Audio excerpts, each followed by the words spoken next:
So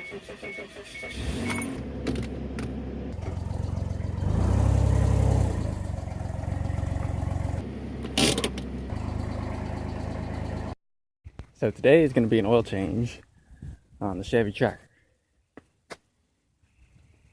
We got everything we need over here.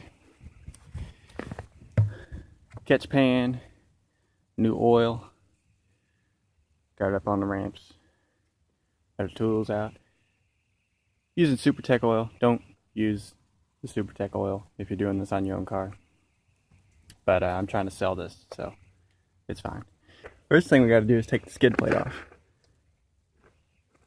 It's 4 bolts and 2 on the back. Okay, now we got the skid plate out of the way. You can see what's going on under here. Okay, this is the oil pan. Well, the bottom end of it. The rest of it, it's kind of an odd shape, but this is the bolt, 17 millimeter. This is the front differential. This is, check your fluid, fill the fluid here. But I don't know if you can see, this is the front drive shaft coming out of the differential. And that goes up into, the transfer case. Drive shaft coming up out of the transfer case into the differential. The axle coming out, and this is the CV joint, inner CV joint, outer CV joint. Okay, goes into the hub. So that's what's going on under here.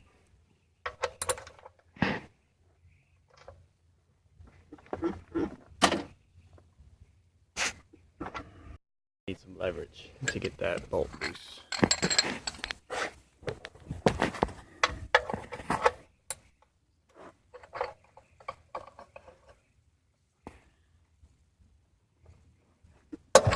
Okay, just crack it loose. There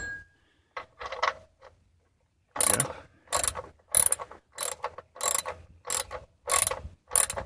Now at this point, you're going to want to have a rag ready for your hand because it's guaranteed to get oil all over your hand. Which in fact, I do not have a rag ready, but you should.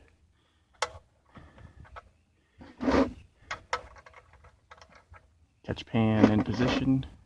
Here it comes, start coming out. There it is. Just set the bolt right on the side there.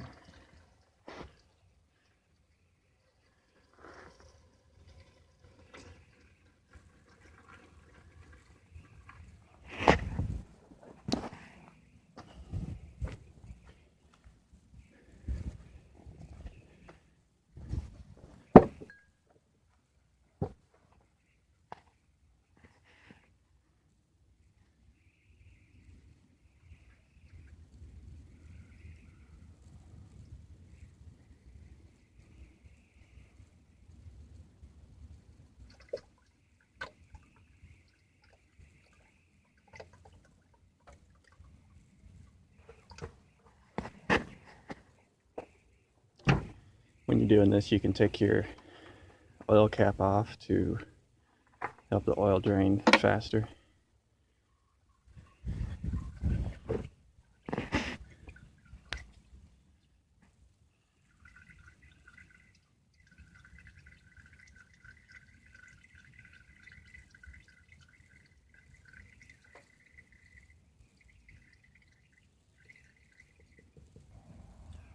Alright, we'll go ahead and put the bolt back in.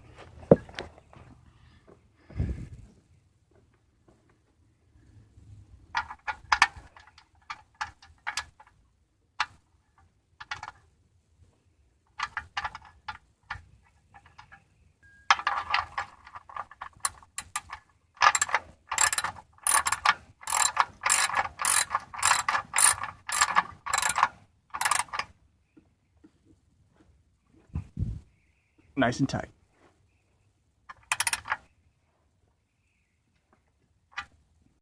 Okay, now we can find our oil filter which is way up in there. See that orange cylinder? That's the oil filter, which on this vehicle is the absolute worst placement because it's really difficult to get to. So we got the oil wrenches, well, oil sockets out, oil filter sockets. Like $6 at Harbor Freight. Get 4 different sizes. Then I got a universal joint on the socket wrench, and we're gonna go in there and see if we can get the filter off.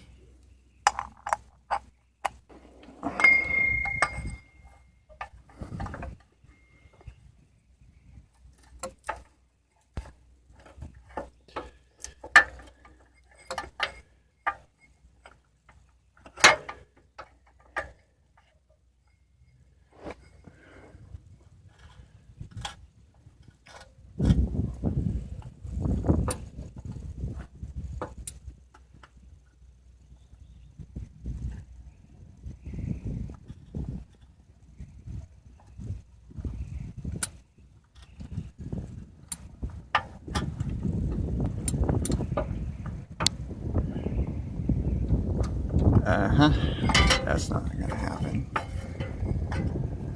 Alright.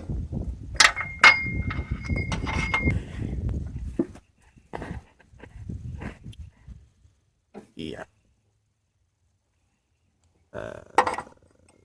Nope. I was able to get it loose. I had to get a step stool so I can get up high enough to bend my hand down and snake it in there and grab that and loosen it just with my hand. So I sprayed it down with some brake cleaner and sprayed my hands too, and got in there with a rag to get all the oil off so I could get a good grip on it. And I was able to get it loose just with this. That's why when you're putting it back on, you really don't want to use a wrench. Just hand tight, be good enough. Save you a lot of trouble the next time you're taking it off. So now that it's loose, we'll try to line up the catch pan where it's going to come down. And I can tell you where that oil is going to come out. It's going to leak down and make a big old mess. And it's going to bounce off of this cross member and into the pan. Because I've done this before. And it's just, look at that. Why would you put that? That's just the terrible placement. Okay, let's do it.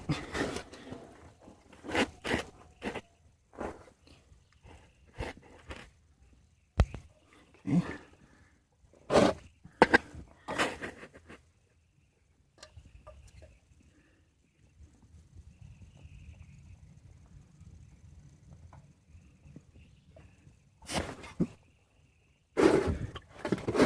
Coming around, that's right. That's right. Yeah, it comes around back and bounces off the cross member. Yep, look at that. Getting oil all everywhere up under the engine bay. That's the only way to do it, you know.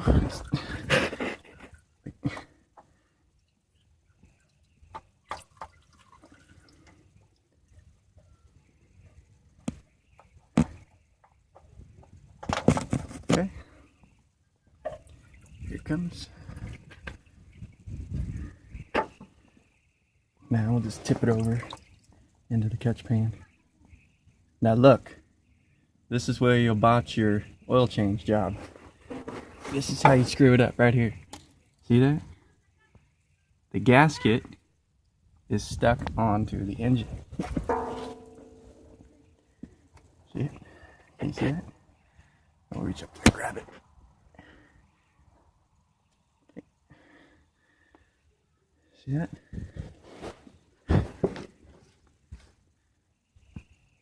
So this gasket is supposed to just sit right there.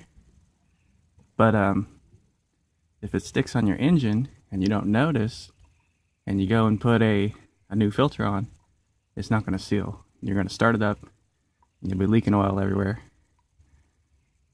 So we'll get a new filter, and we'll fill it back up. Okay, so we got a new filter here. Now, before you put it on there, it's very important.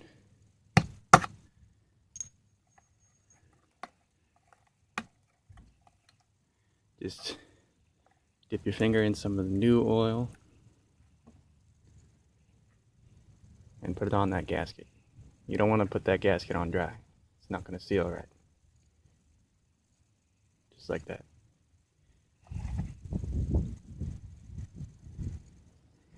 And then I just like to grab the old one and throw it in the box so it don't make a mess everywhere.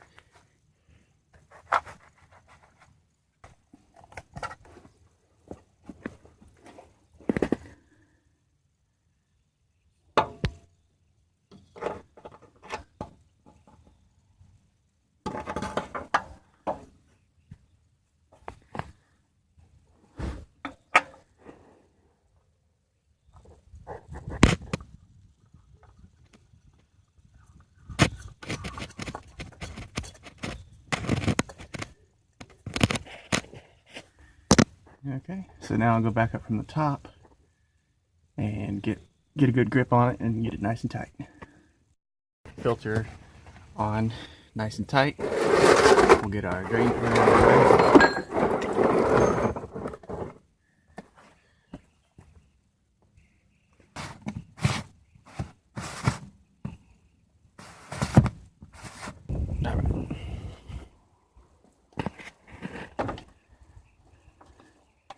So this engine takes 5W30 oil and it takes 5.8 quarts. Okay, this is only 5 quarts, so that's why we got the other one over there.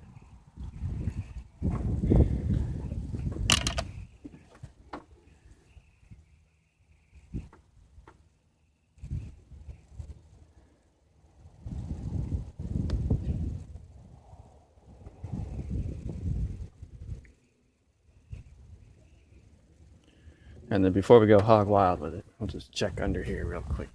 Make sure nothing's pouring out. Yeah, it looks good. Okay.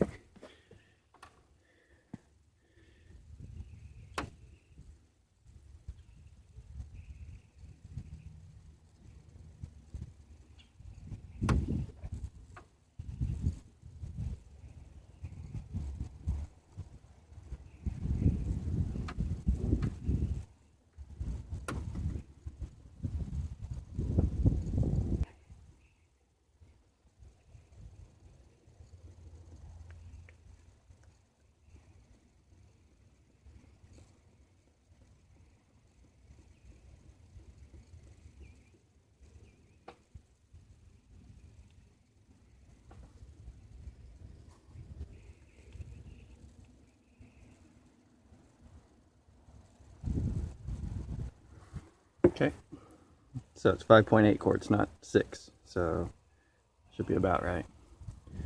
All right.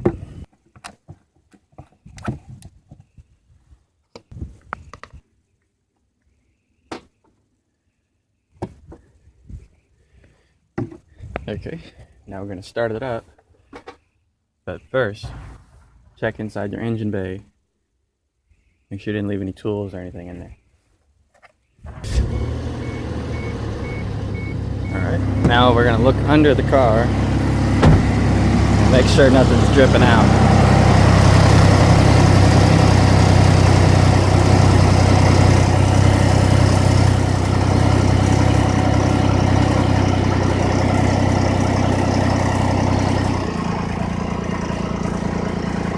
Okay.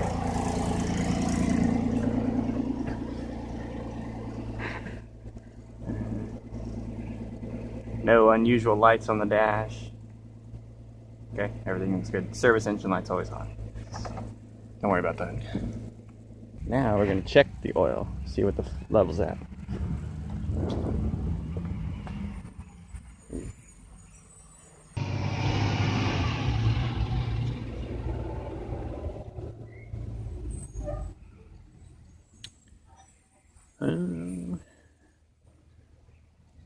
Looks like it could use a tad bit more.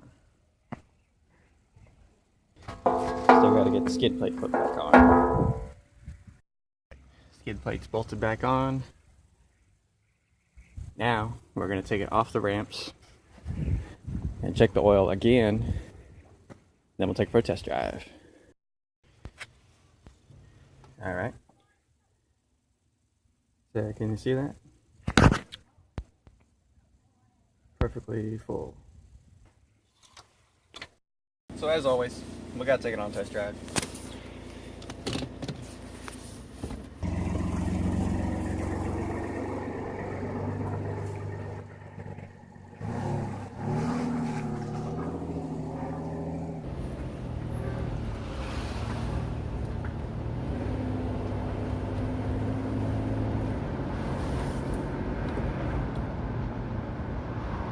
Yeah, road's pretty smooth. No ticking. The ticking sound is not noticeable. I can't hear it at all. So that's about that. That was kind of the whole point of doing this oil change, because with fresh oil, it can help the lifter tick go away, and it looks like it did. Sounds like it did.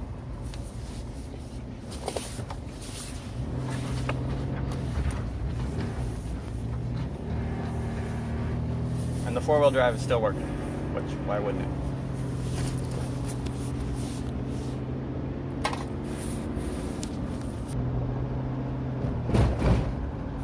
So yeah, runs pretty good.